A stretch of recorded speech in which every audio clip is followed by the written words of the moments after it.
Ей было 18 лет, когда она собралась уйти на фронт и внести свой вклад в защиту Отечества. Вот ее текст заявления. Я, Маметова Маншук, родилась в 1922 году в семье крестьянина-бедняка. В данное время родители умерли. Я окончила рабфак и сейчас работаю личным секретарем заместителя председателя Совнаркома. Хочу вас просить, чтобы вы направили меня на фронт вместе с братьями и сестрами для уничтожения фашистов. И так как послать на фронт нет ни брата, ни сестры, поэтому прошу сама.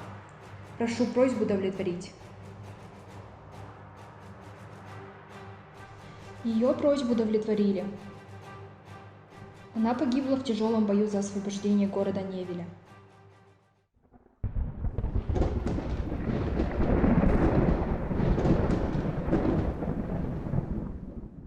Произведение Бауржана Момышулы учит не только тактике и стратегии войны, но и науке взаимоотношений между людьми.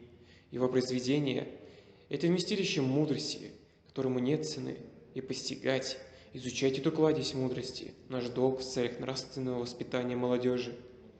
Предлагаем цитаты Бауржана Момышулы из его произведений.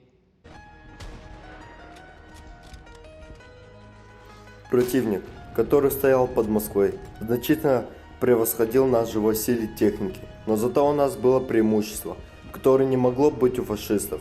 Лютая ненависть к захватчикам, бесконечная любовь к родине и вера своих полководцев. Этим трем чувствам не может противостоять никакая сила врага. Такие солдаты непобедимы.